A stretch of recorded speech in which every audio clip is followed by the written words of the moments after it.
नमस्कार, जय हिंद दोस्तों। एपेक्स ग्रुप पे आपका हार्दिक स्वागत है। मुझे उम्मीद है कि आप लोग बहुत अच्छे होंगे और मन लगा के पढ़ाई कर रहे होंगे। जी हाँ दोस्तों, एपेक्स ग्रुप पे आपको डेली क्लास करवाई जाती हैं। दोस्तों आप जुड़े रहिए, सुबह से शाम तक आपको डेली क्लासेस करवाई जाती हैं। चलिए आज का अपना मॉक टेस्ट देखते हैं दोस्तों। 30 प्रश्न 30 चैप्टर से डेली आपको दोपहर 2 बजे से आपको मॉक टेस्ट करवाए जाते हैं। चलिए स्टार्ट करते हैं आज का अपना सेशन। अगर आपको हमारा वीडियो पसंद आता है तो हमारे चैनल को सब्सक्राइब जरूर करिए दोस्तों। चलिए स्टार्ट करते हैं। आपको डेली यहाँ पे सामान्य हिंदी करवाए जाते हैं। सामान्य हिंदी 30 मॉडल पेपर चलता है दोस्तों। मॉडल पेपर 30 प्रश्न 30 चैप्टर से डेली 30 प्रश्न 30 चैप्टर से करवाए जाते हैं दोस्तों। चलिए स्टार्ट करते हैं आज का अपना पहला क्वेश्चन। चलिए दोस्तों देखिए, चिंतामणि के रचयिता हैं, क्या पूछ रहा है दोस्तों? चिंतामणि के रचयिता के बारे में बताइए। चिंतामणि के रचयिता कौन है? चलिए बताइए। जयशंकर प्रसाद, सुमित्रा नंदन पंत, मुंशी प्रेमचंद, रामचंद्र शुक्ल। उत्तर करिए दोस्तों। आपको पता होगा दोस्तों कि छायावाद के जनक कौन है? छायावाद के जनक कौन है? हमारे छायावाद के जनक जयशंकर प्रसाद हैं। पूछता है कामायनी किसकी प्रमुख रचना है?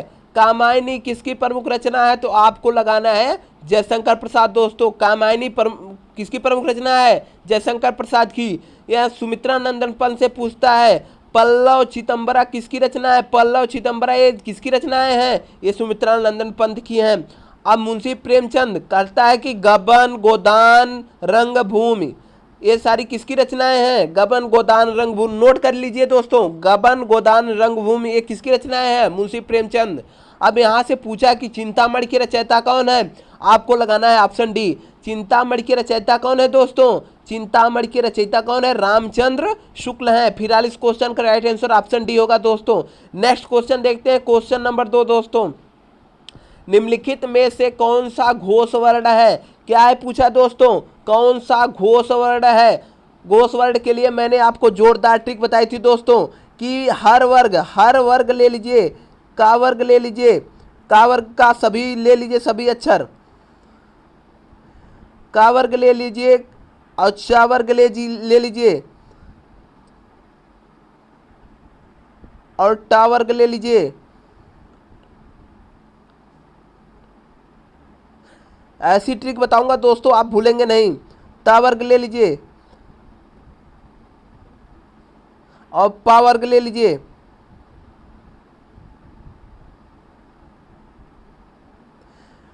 हर वर्ग का आपको पहला और दूसरा देखना है दोस्तों। हर वर्ग का पहला और दूसरा, ये जो आपको दिख रहा है पहला और दूसरा क्रम दिख रहा है ना दोस्तों, ये आपका पहला और दूसरा जो क्रम होता है ये आपका क्या होता है? यही आपका घोष होता है। ये आपका घोष होता है दोस्तों। और जो पीछे दिख रहा है आपको, पीछे जितने दिख रहे हैं सारे, ये कितने क्या है दोस्तों? ये हमारे घोष वर्ण हैं। क्या है दोस्तों? ये हमारे घोष वर्ण हैं। आगे को जो दिख रहे हैं वो हमारे जो आगे के 2 वर्ग में दिख रहे हैं वो हमारे अघोष वर्ण होते हैं। पीछे के जो है घोष वर्ण। आपसे पूछा है कि कौन सा घोष वर्ण है? कौन सा घोष वर्ण है? आपको चेक करने के लिए आपको चेक कर लेना है कौन कौन से अघोष इसमें ऑप्शन में दिख रहे हैं। जो ऑप्शन में नहीं दिखेगा, अघोष वर्ण नहीं दिखेगा, वही घोष हो जाएगा। चलिए देखते हैं दोस्तों। आप बताइए, एक खा है लिखा ना दोस्तों। अब आपको देख रहे हैं कि यहाँ पे खा आपको दिख रहा है कि अघोष वर्ण है, लेकिन आपसे पूछा क्या है कि घोष वर्ण बताना है। तो बताइए, अम्मा लिखा है। अब रुक जाइए, अब चा देखिए दोस्तों, यहाँ पे चा लिखा है ना, ये भी चा वर्ग का पहला वर्ण है, यह भी अघोष है।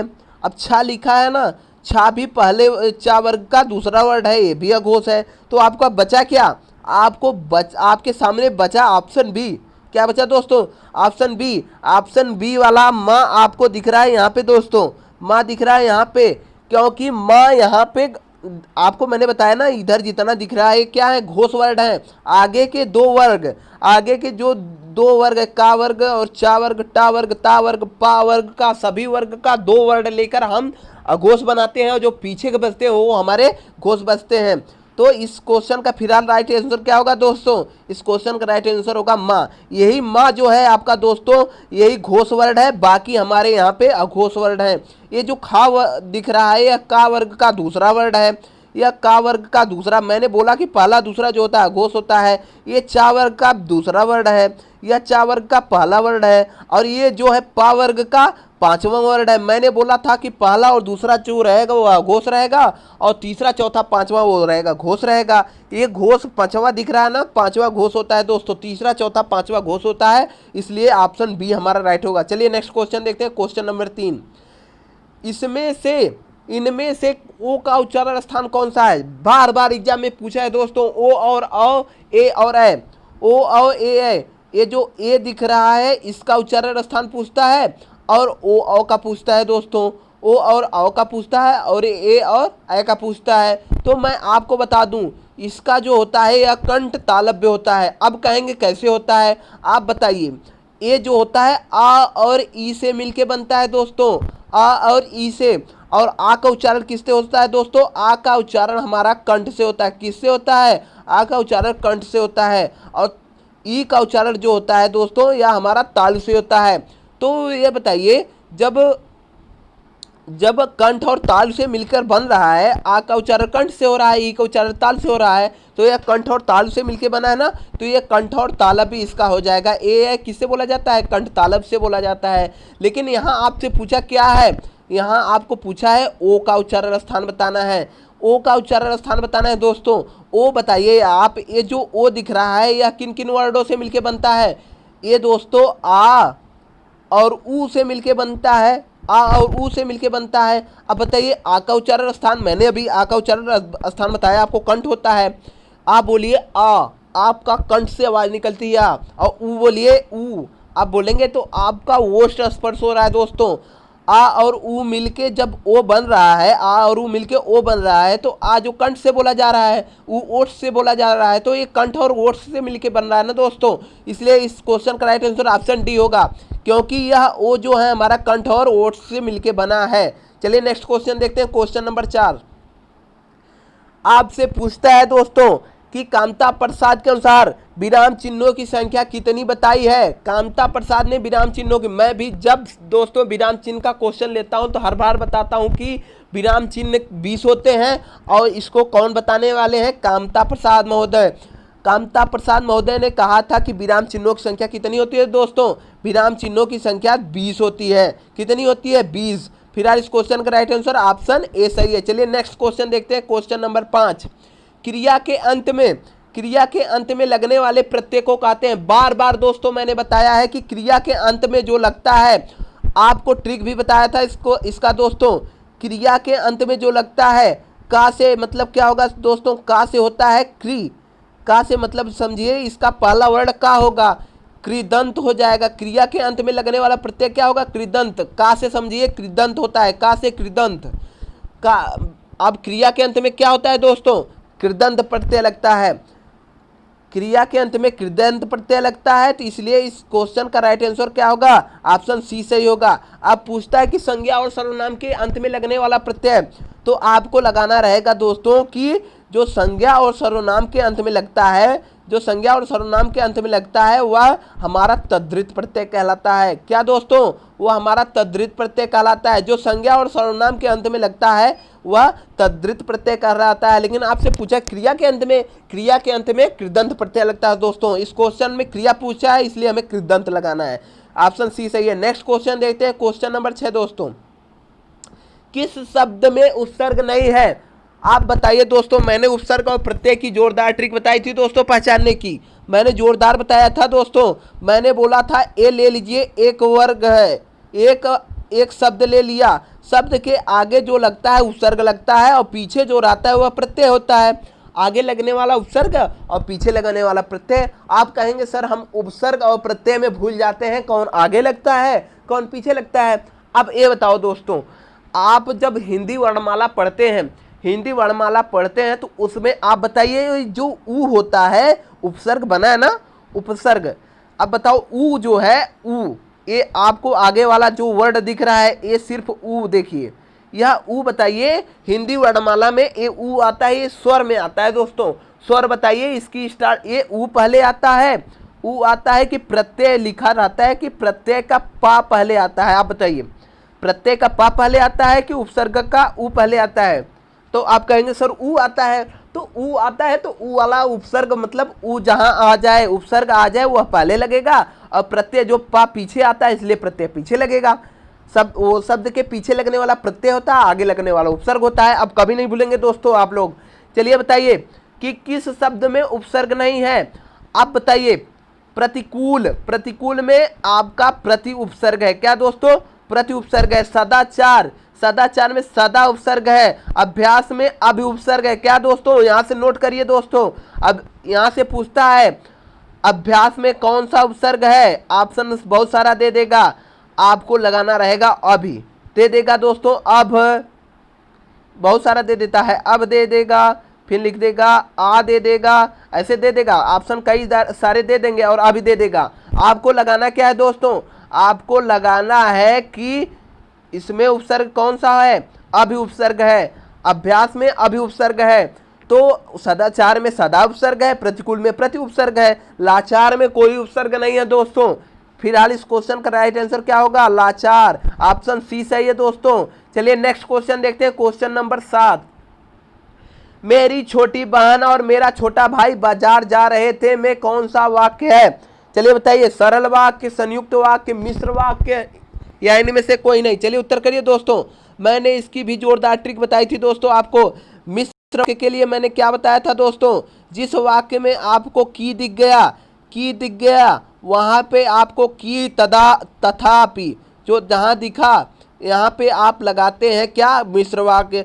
संयुक्त वाक्य के लिए ये ट्रिक है दोस्तों, बस जहां पे आपको बीच में और दिख गया ना वहां पे आपको संयुक्त वाक्य लगाना है। सरल वाक्य क्या होता है? जैसे राधा पढ़ रही है, सिंपल है, सरल है, जिसमें बीच में कोई रुकावट नहीं, कोई संयुक्त वर्ण नहीं जुड़ रहा है, कोई मिश्र वाक्य का कोई भी वर्ण नहीं जुड़ रहा है, वहां पे सरल वाक्य होगा, सिंपल। राधा पढ़ रही है, हम गाना गा रहे हैं, ये सब सरल वाक्य होते हैं। तो आपसे पूछा है, यहाँ पे आपको दिख रहा होगा कि और दिख रहा है बीच में। क्या दोस्तों? आपको और दिख रहा है ना? मैंने बोला जहाँ पे और दिखेगा वहाँ पे आपको तुरंत संयुक्त वाक्य लगाना। क्या? संयुक्त वाक्य लगाना है। फिलहाल इस क्वेश्चन का राइट आंसर ऑप्शन बी है। नेक्स्ट क्वेश्चन देखते हैं दोस्तों, क्वेश्चन नंबर 8। क्वेश्चन नंबर 8, राजा भिक्षुक को कंबल देता है में कारक कौन सा है? चलिए बताइए। बताइए दोस्तों, कारक कितने होते हैं हिंदी में? कारक कितने होते हैं पहले बताइए। कारक जो होते हैं हिंदी में, कारक कितने होते हैं? आप बताएंगे कि कारक हिंदी में सर 8 होते हैं। कितने कारक? 8 कारक होते हैं। तो आपसे पूछ रहा है कि राजा भिक्षुक को कंबल देता है। मैंने आपको बताया था जहां पे किसी चीज की दान देने की बात करें, कोई वस्तु किसी को जब दी जाती है, मैं अपने भाई को किताब देता हूँ, पुस्तक देता हूँ, अपने भाई को मैं भोजन देता हूँ, या राजा भिखारी को कंबल देता है, ये सारी जो चीजें हैं, किसी को कोई वस्तु दी जाती है वहां पे आपको संप्रदान कारक लगाना रहता है दोस्तों। जब कोई वस्तु किसी को दी जाती है वहां पे संप्रदान कारक लगाते हैं। संबंध कारक कहाँ होता है दोस्तों? जहां पे आपको दिख जाए बीच में का की के रारी रे, का की के रारी रे दिख जाए, वहां पे आपको क्या लगाना है दोस्तों?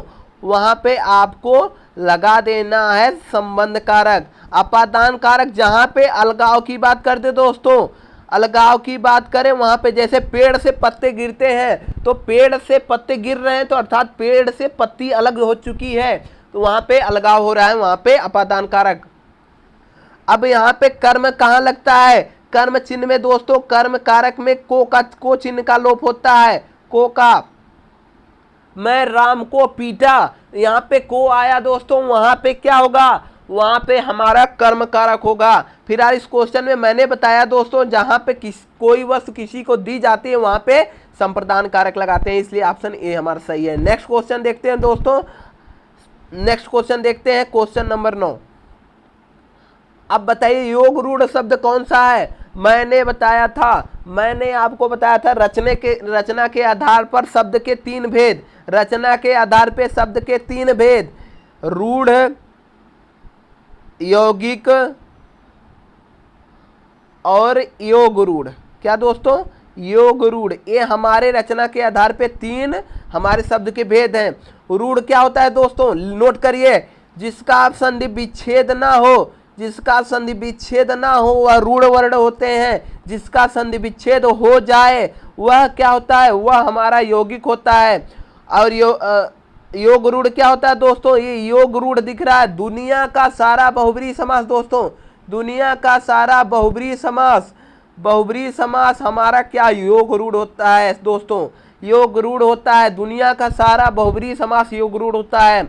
चलिए बताइए योग रूढ़ कौन सा है, मतलब योग रूढ़ मैंने बताया कि दुनिया का सारा बहुब्रीहि समास। तो आप देखिए जगन्नाथ, जगन्नाथ में कौन सा संधि है, संधि मत बताइए, जगन्नाथ में व्यंजन संधि है दोस्तों, यह इसका संधि विच्छेद हो जाता है, जगत धननाथ होता है दोस्तों, जगत धननाथ होता है, यहाँ पे व्यंजन संधि है, जिसका संधि विच्छेद हो जाए वह यौगिक होता है।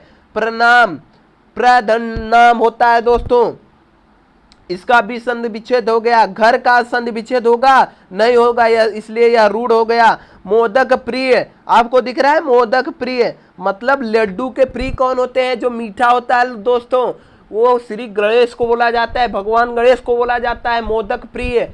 अर्थात मैंने बताया था जिसका कोई पद प्रधान ना हो, मोदक प्रिय मतलब मोदक के प्रिय कौन है, अर्थात गणेश जी हैं। जहाँ पे कोई पद प्रधान ना हो वहाँ पे बहुब्रीहि समास होता है। मैंने बताया दुनिया का सारा बहुब्रीहि समास क्या योग रूढ़ कहलाएगा, इसलिए ऑप्शन डी सही होगा, क्योंकि मोदक प्रिय हमारा बहुब्रीहि समास है।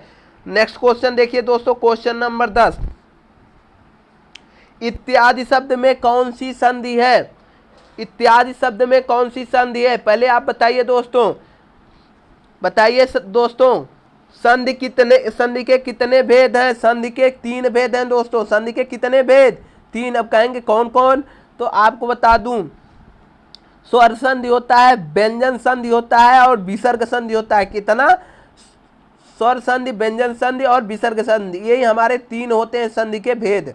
अब आपसे पूछ रहा है दोस्तों, आपसे पूछ रहा है इत्यादि शब्द में कौन सी संधि है। मैंने आपको दीर्घ संधि के लिए जोरदार ट्रिक बताई थी दोस्तों, जिसमें आपको बड़ी मात्रा, बड़ा आ की मात्रा, बड़ी ई की मात्रा, बड़ा उ की मात्रा दिखे, वहां पे आपको क्या, वहां पे आपको दीर्घ संधि लगाना है। वृद्धि संधि कहाँ होता है दोस्तों, मैंने आपको बताया था वृद्धि संधि कहाँ होता है, जहां पे आपको 2 मात्रा, 2 चोटी दिखे, वहां पे आपको वृद्धि संधि लगाना है। और गुण संधि में क्या बताया था दोस्तों, जिसपे 1 चोटी लगी है उस पे आपको गुण संधि मानना है, उसे क्या, गुण संधि मानना है। इसमें से इत्यादि में आपको कोई भी गुण दिख रहा है, नहीं दिख रहा है। यण संधि क्या होता है दोस्तों, यण संधि के मैंने ट्रिक क्या बताई थी आपको, यदि अंतस्थ वर्ण, अंतस्थ वर्ण क्या होते हैं दोस्तों, यदि अंतस्थ वर्ण या रा ला, ये जो होते हैं यारा लावा के पहले, यारा लावा के पहले अगर, यारा लावा के पहले अगर कोई आधा व्यंजन आता है, आधा व्यंजन आता है, वहां पे आपको यण संधि मारना है। इसमें से देखिए ये या लगा है, या के पहले आधा वर्ण ता दिख रहा है, मैंने बोला जहां पे यारा लावा के पहले कोई आधा वर्ण दिख जाए वहां पे आपको तुरंत यण संधि मार के चलाना है दोस्तों। यहाँ पे फिलहाल राइट आंसर क्या होगा, ऑप्शन डी सही होगा। नेक्स्ट क्वेश्चन देखिए, क्वेश्चन नंबर 11, यथाशीघ्र में कौन सा समास है, यथाशीघ्र में कौन सा समास है। पहले बताइए कि दोस्तों समास कितने होते हैं, हमारे समास कितने होते हैं ये बताइए। हिंदी में समास 6 होते हैं। अब कहेंगे कौन कौन होते हैं, चलिए बता रहा हूं दोस्तों। कर्मधारय समास, अव्यय भाव समास, तत्पुरुष समास, द्वंद्व समास, द्विगु समास, अव्यय भाव समास, बहुब्रीहि समास, यही हमारे 6 समास होते हैं दोस्तों। अब बताइए यथाशीघ्र में कौन सा समास है। मैंने बोला था जिस समास में, जिस शब्द में अगर उपसर्ग लगा हो, उपसर्ग मतलब आगे जो शब्द के आगे जो लगता है उपसर्ग लगा हो, वहां पे आपको तुरंत अव्यय भाव मारना है। यहाँ यथाशीघ्र में यथा उपसर्ग है, इसलिए यह अव्यय भाव समास हो जाएगा, ऑप्शन बी सही होगा। नेक्स्ट क्वेश्चन देखिए, क्वेश्चन नंबर दोस्तों 12, निम्न में कौन सी अकर्मक क्रिया है। अब बताइए क्रिया, अकर्मक क्रिया और सकर्मक क्रिया क्या होती है। मैंने आपको जोरदार ट्रिक इसकी भी बताई थी दोस्तों। अकर्मक मतलब आ से लिख लीजिए दोस्तों, आ मतलब नहीं होता है, आ मतलब क्या होता है दोस्तों, आ मतलब नहीं, कर्मक, कर्म मतलब कर्म, जिसमें कर्म ना हो वह कर्मक होता है। और सकर्मक मतलब सा मतलब सहित, कर्म मतलब कर्म के, कर्म सहित, जहां पे कर्म हो वहां सकर्मक होता है, जहां पे कर्म ना हो वहां पे अकर्मक होता है। आपसे पूछा है अकर्मक, देखिए किसमें कर्म नहीं हो रहा है, मेरे द्वारा गृह कार्य किया जा रहा है, यहाँ पे कार्य हो रहा है, मैं होमवर्क लिख रहा हूँ, मतलब लिख रहा हूँ तो यहाँ कोई वर्क हो रहा है। मेरे भाई घर की सफाई कर रहे हैं, सफाई कर रहा है तो यहाँ पे वर्क कर रहा है ना। मैं पत्र लिख रहा हूँ, क्या दोस्तों, मैं पत्र लिख रहा हूँ, यहाँ पे लिखना है, वह लिख रहा है, ये भी वर्क हो रहा है। मैं मेरा भाई सफाई कर रहा है, ये भी वर्क हो रहा है। मेरे द्वारा गृहकार्य किया जा रहा है, यहाँ भी वर्क हो रहा है। ऑप्शन बी सी दिख रहा है, वह दौड़ रहा है, मैं सो रहा हूँ, वह गाना गा रहा है, इसमें कोई वर्क नहीं हो रहा है। जहाँ पे सोना, बैठना, उठना, गाना, दौड़ना हो वहाँ पे कोई वर्क नहीं होता है, वहाँ पे अकर्मक क्रिया होती है दोस्तों। फिलहाल इस क्वेश्चन का राइट आंसर ऑप्शन सी है, क्योंकि यहाँ पे अकर्मक क्रिया पूछा था दोस्तों। चलिए नेक्स्ट क्वेश्चन देखते हैं, क्वेश्चन नंबर 13 दोस्तों, क्वेश्चन नंबर 13। चलिए बताइए, हिंदी की तालव्य ध्वनियाँ हैं, हिंदी की तालव्य ध्वनियाँ बताइए दोस्तों। मैंने आपको बताया था कि पूरा का वर्ग होता है दोस्तों, पूरा का वर्ग जो होता है हमारा कंठ से बोला जाता है, और पूरा पा वर्ग जो होता है हमारा, पा वर्ग जो हमारा ओठ से बोला जाता है, और चा वर्ग हमारा जो होता है वह ताल से बोला जाता है, और हमारा पूरा टा वर्ग जो होता है या मूर्धा से बोला जाता है। किससे दोस्तों? मूर्धा से। हमारा पूछा है कि हिंदी में तालव्य ध्वनियाँ पूछा है दोस्तों, तालव्य। आपको तालव्य ध्वनियाँ ऑप्शन ए दिख रहा है ना दोस्तों, ऑप्शन ए दिख रहा है कि चा वर्ग पूरा हमारा तालव्य ध्वनियाँ है, इसलिए ऑप्शन ए सही होगा। क्या ऑप्शन ए सही है? चलिए नेक्स्ट क्वेश्चन देखते हैं, क्वेश्चन नंबर 14। इसमें से कौन सा व्यंजन अल्प प्राण है? जिस प्रकार मैंने आपको सघोष अघोष के बारे में बताया कि हर वर्ग का पहला और दूसरा अघोष वर्ण होता है, बाकी सघोष वर्ण होते हैं, उसी प्रकार अल्प प्राण महाप्राण क्या होता है दोस्तों? हर वर्ग ले लेंगे हम, हर वर्ग, देखिए दोस्तों, हर वर्ग ले लेंगे हम, सभी वर्ग, जैसे का वर्ग है ये दोस्तों, का वर्ग का मैं ले लिया फर्स्ट, सेकेंड, थर्ड, फोर्थ। इसका मतलब ये समझिएगा दोस्तों कि यह हर वर्ग का एक एक अक्षर है। चा वर्ग का भाई इसी प्रकार हम ले लेंगे, इसी प्रकार हर वर्ग का ले लेंगे। आपको बता दूं दोस्तों, हर वर्ग का जो है हमारा पहला वर्ण जो होता है अल्प, एक एक छोड़ के लिखना है दोस्तों, अल्प, यह भी अल्प, एक छोड़ के अल्प, और ये लास्ट वाला भी अल्प। ये जो हमारे पहला, तीसरा और पांचवा ये अल्प प्राण होते हैं, बाकी जो बच रहे हैं दूसरा और चौथा ये हमारे महाप्राण होते हैं। इनमें से कौन सा व्यंजन अल्प प्राण है पूछा है। अब बताइए, दा है, ये ता वर्ग का है, ता था दा, ये तीसरा वर्ण आ रहा है, ये बताइए अल्प प्राण है? जब तीसरा आ गया तो मैंने बोला था कि तीसरे में अल्प प्राण होता है, तो ये आपको अल्प प्राण दिख गया। अब सभी ऑप्शन चेक करेंगे हम, टा ठा दूसरा वर्ण आ गया, तो ये दूसरा वर्ण आया तो ये महाप्राण हो गया। का खा ये भी दूसरा है, यह भी महाप्राण। चा छा जा झा यहाँ चौथा वर्ण आया, यह भी महाप्राण।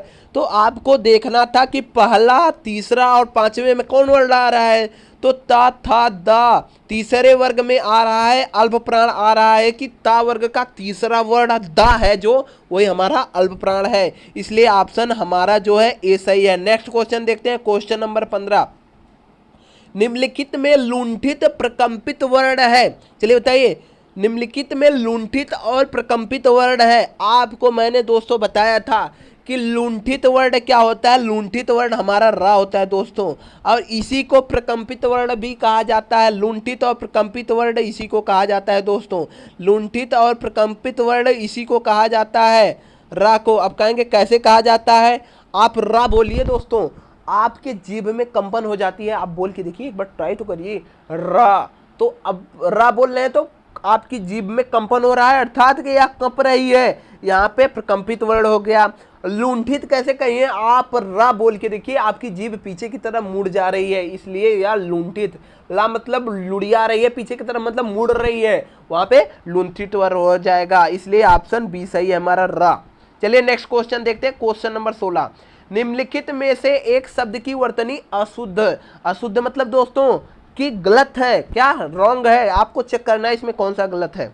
चलिए बताइए, बताइए दोस्तों कौन सा आपको गलत दिख रहा है। उज्जवल आप देख रहे हैं दोस्तों, उज्जवल ऐसे ही लिखा जाता है, आप बताइए, बताइए दोस्तों, उज्जवल इस तरह लिखा जाता है, आधा जा वाला, ऐसे लिखा जाता है उज्जवल। लेकिन ये आप बना लीजिए दोस्तों, ये थोड़ा गलत टाइप हो गया दोस्तों। उज्जवल इस तरह आप ऑप्शन में लिख लीजिए, आप बताइए ज्योत्सना, ये एकदम सही है दोस्तों। आधा जा होता है, आधा ता भी होता है और आधा सा भी होता है दोस्तों। आपको आएगा तो इस तरह दे देगा ज्योत शना, पूरा सा दे देगा। लेकिन आप याद रखना कि दोस्तों आधा सा आता है, पूरा सा नहीं कभी आता है, इसलिए यह गलत है। ज्योत्सना में आधा ता आधा सा एक साथ आता है, इसलिए ये ज्योत्सना भी सही है। और ये हमारा मोछ होता है, मोछ। आप बहुत सारे लोग मोछ लगा के आते हैं, क्या मोछ लगा के आते हैं, लेकिन मोछ नहीं दोस्तों, मोछ होता है। ऑप्शन बी हमारा मोछ सही है। यहाँ पे आपको दिख रहा है दोस्तों कि कवित्री लिखा है, कवित्री आपको सही दिख रहा है क्या दोस्तों? इसको आप लोग बना लीजिएगा दोस्तों। यह उज्ज्वल मुझसे गलत टाइप हो गया दोस्तों, उज्ज्वल इस तरह लिख लीजिएगा दोस्तों, उज्ज्वल। अब बताइए, ये तो उज्ज्वल सही दिखा, ज्योत्सना भी सही है, मोच भी सही है, कवित्री इस तरह लिखा। तो आप कहेंगे सर ये आप बता रहे हैं कि ये गलत है, तो कवित्री लिखा कैसे जाता है ये बता दीजिए। देखिए दोस्तों, कवित्री कैसे लिखा जाता है, कवित्री होता है दोस्तों, कवित्री होता है, ये हमारा कवित्री सही है। यहाँ पे आपको ऑप्शन डी ही राइट लगाना है, क्योंकि यही आपका गलत है। फिलहाल इस क्वेश्चन का राइट आंसर ऑप्शन बी है। नेक्स्ट क्वेश्चन देखते हैं, क्वेश्चन नंबर 17। कृतज्ञ शब्द का सही अर्थ क्या है? कृतज्ञ शब्द का सही अर्थ क्या होता है दोस्तों? जो उपकार नहीं करता, जो किए हुए उपकार को नहीं मानता, जो शत्रु को जीत लेता है, जो मित्र को नहीं मानता। बताइए दोस्तों, आपको बता दूं दोस्तों, जो किए हुए उपकारों को नहीं मानता उसे क्या बोलते हैं? कृतज्ञ बोलते हैं। क्या दोस्तों? कृतज्ञ बोलते हैं। फिर यार इस क्वेश्चन का राइट आंसर ऑप्शन बी सही है। नेक्स्ट क्वेश्चन देखते हैं, क्वेश्चन नंबर 18। वाणी और लिख लीजिए, नोट करिए दोस्तों, ये क्वेश्चन इंपॉर्टेंट है। वाणी और अंगों के अभिनय द्वारा जिससे प्रकट हो हुए हैं, क्या है? संचारी भाव, अनुभाव, अस्थाई भाव या विभाव? आप बताइए दोस्तों। पहले अस्थाई भाव की संख्या कितनी होती है? अस्थाई भाव की संख्या कितनी होती है? 11 होती है। अब बताइए संचारी भाव की संख्या कितनी होती है? आपको लगाना, संचारी भाव 33 होते हैं।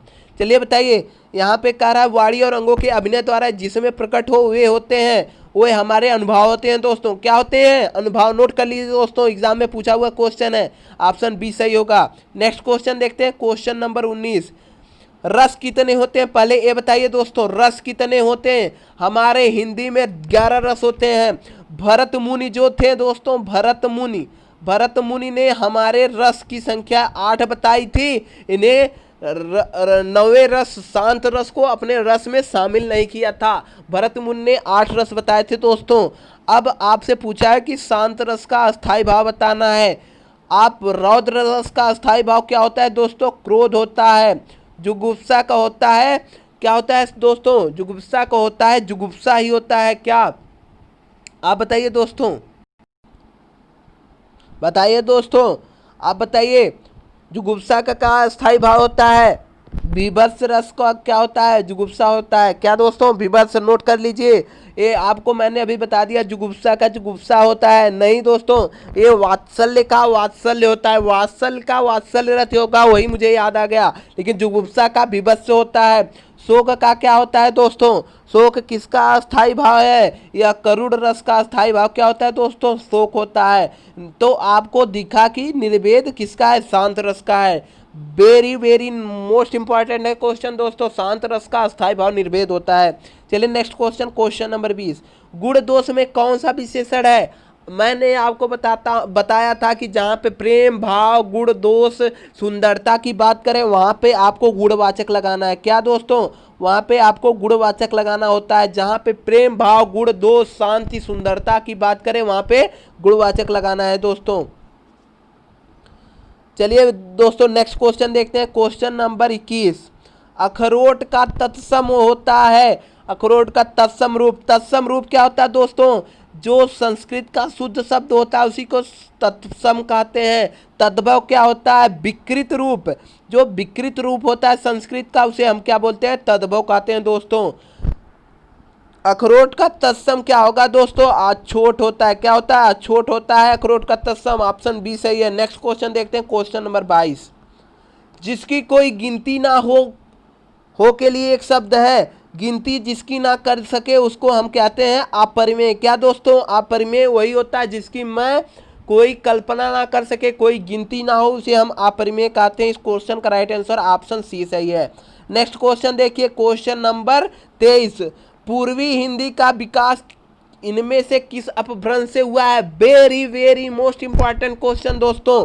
पूर्वी हिंदी का विकास किससे हुआ है? तो आपको लगाना है अर्ध मागधी से हुआ है। नोट कर लीजिए दोस्तों, पूर्वी हिंदी का विकास किस अपभ्रंश से हुआ है? पूर्वी हिंदी का विकास दोस्तों हमारा अर्धमागधी से हुआ है। इस क्वेश्चन का राइट आंसर ऑप्शन बी है। नेक्स्ट क्वेश्चन देखिए दोस्तों, क्वेश्चन नंबर 24। अंधेरी नगरी का अर्थ क्या है?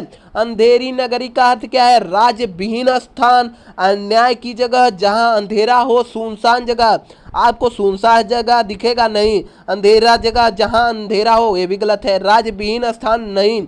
अन्याय की जगह को क्या बोलते हैं दोस्तों? अन्याय की जगह को अंधेरी नगरी बोला जाता है। इस क्वेश्चन का राइट आंसर ऑप्शन बी है। नेक्स्ट क्वेश्चन देखते हैं, क्वेश्चन नंबर 25। उत्कर्ष का विलोम शब्द बताइए दोस्तों। उत्कर्ष का विलोम शब्द बताइए दोस्तों कि उत्कर्ष का विलोम क्या होगा? चलिए बताइए, उत्कर्ष का विलोम क्या होता है दोस्तों? उत्कर्ष का अपकर्ष होता है। क्या दोस्तों? उत्कर्ष का अपकर्ष होता है विलोम शब्द। फिर यार इस क्वेश्चन का राइट आंसर क्या होगा? ऑप्शन सी राइट हो जाएगा। चलिए नेक्स्ट क्वेश्चन बताइए, क्वेश्चन नंबर 26। अर्धसमात्रिक छंद बताइए दोस्तों। मैंने बार बार बताया है, अर्धसमात्रिक छंद रोला को कहते हैं, दोहा को, सॉरी दोस्तों, दोहा को अर्धसमात्रिक छंद बोलते हैं। दोहा के पहले और तीसरे चरण में 13 मात्राएं होती हैं और दूसरे और चौथे चरण में जो होती हैं ये 11 मात्राएं होती हैं। मैंने आपको बार बार बताया है कि पहले और तीसरे में, दोहा के पहले और तीसरे में 13 मात्राएं, दूसरे और चौथे में 11 मात्राएं। और सोरठा के जो होता है पहले चरण में, सोरठा में क्या होता है, क्योंकि दोहा सोरठा का उल्टा होता है, सोरठा के पहले और तीसरे चरण में 11 मात्राएं होती हैं, 11 मात्राएं होती हैं। और जो होते दूसरे और चौथे में जो होती हैं, दूसरे और चौथे में 13 मात्राएं किस में होती हैं? ये हमारे सोरठा में होती हैं। चलिए बताइए, अर्धसमात्रिक छंद किसे कहते हैं दोस्तों? तो दोहा कहते हैं। चलिए नेक्स्ट क्वेश्चन देखते हैं, क्वेश्चन नंबर 27। निम्नलिखित में से कौन सा स्त्रीलिंग है? सबसे आसान पहचानना है दोस्तों स्त्रीलिंग और पुल्लिंग। एक नंबर यहाँ से आपको बहुत आसानी से मिलने वाला है दोस्तों, बस आपको दैनिक जीवन में इसका उपयोग करना है। पेड़ बहुत ऊंचा है, क्या कभी बोलते हैं पेड़ बहुत ऊंची है? नहीं बोला जाता है, पेड़ बहुत ऊंचा है, इसलिए यह मेल वाइज निकाल रहा है दोस्तों। घर बहुत अच्छा है, घर बहुत अच्छी है बोलते हो कभी? नहीं, ये भी मेल वाइज। संकल्प, आज हम संकल्प लेते हैं, आज हम यह संकल्प लेता हूं कि मैं यह वर्क करूंगा, ये भी मेल वाइज निकाल रहा है। सरसों की फसल बहुत अच्छी हुई है, सरसों बहुत अच्छा हुआ है नहीं कहते, बहुत अच्छी हुई है, यही हमारा फीमेल वाइज निकाल रहा है दोस्तों, इसलिए ऑप्शन सी हमारा क्या राइट होगा। नेक्स्ट क्वेश्चन देखते हैं, क्वेश्चन नंबर 28। रंगभूमि किस लेखक की रचना है?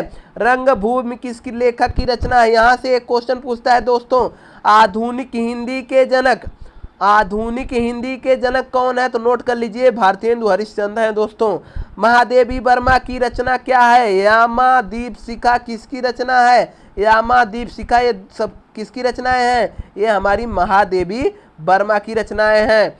अब बताइए, गबन, गोदान, रंगभूमि, ये सारी रचनाएं हमारी प्रेमचंद की हैं, मुंशी प्रेमचंद की रचनाएं हैं। रंगभूमि, गोदान, गबन ये प्रेमचंद की हैं, इसलिए ऑप्शन ए हमारा राइट होगा। छायावाद के जनक जयशंकर प्रसाद, कामायनी इनकी प्रमुख रचना है दोस्तों, इसलिए ऑप्शन ए हमारा यहाँ पे राइट होगा। 29 क्वेश्चन देखते हैं हम।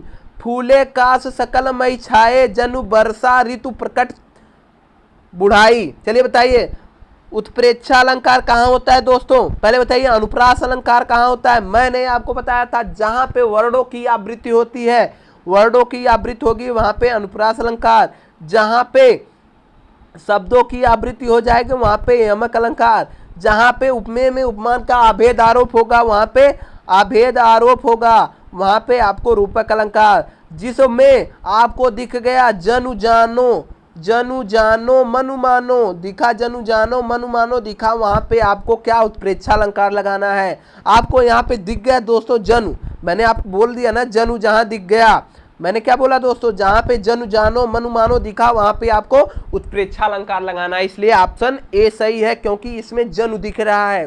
फूले काश सकल मई छाए, जनु वर्षा ऋतु प्रकट बुढ़ाई, क्या बुलाई है दोस्तों। इस क्वेश्चन का राइट आंसर ऑप्शन ए सही है। चलिए नेक्स्ट क्वेश्चन, क्वेश्चन नंबर 30 और आज का लास्ट क्वेश्चन बताइए दोस्तों। यहाँ से मैं 4 क्वेश्चन बताऊंगा दोस्तों, 4 नहीं आपको बता रहा हूँ 6 क्वेश्चन। देखिए दोस्तों नोट कर लीजिएगा। हिंदी वर्णमाला में कितने वर्ण होते हैं? हिंदी वर्णमाला में हमारे कुल 52 वर्ण होते हैं। स्वर कितने होते हैं? स्वर 11 होते हैं। व्यंजन कितने होते हैं दोस्तों? 33 होते हैं।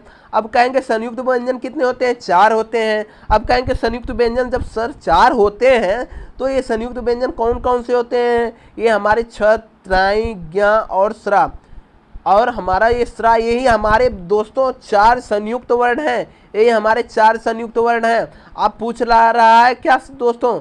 यहाँ पे पूछ रहा है स्रा किसके योग से बना है? आप बताइए। सबको पता होगा कि सा और रा से मिलके बनता है दोस्तों, सबको पता होगा कि सा और रा से मिलके बना है। लेकिन अब कहेंगे कौन सा हम लें? ये षटकोर वाला सा लें कि सलजम वाला सा लें कि ये सारंग वाला सा लें? आप बताइए। आप परेशान हो गए कि सपेरा वाला सा लें कि षटकोर वाला सा लें कि सलजम वाला सा लें? तो मैं आपको बता दूं, आपको सलजम वाला सा और रा ले लेंगे तो आपको पता हो जाएगा कि यह स्रा का, श्रमिक वाले स्रा का यही हमारा संयुक्त वर्ड होता है। यह हमारा ऑप्शन नंबर सी में दिख रहा है ना, यही हमारा राइट आंसर होगा। फिलहाल इस क्वेश्चन का राइट आंसर क्या होगा दोस्तों? ऑप्शन सी होगा। अगर दोस्तों आपको हमारा वीडियो पसंद आया है तो हमारे चैनल को सब्सक्राइब जरूर करिए दोस्तों।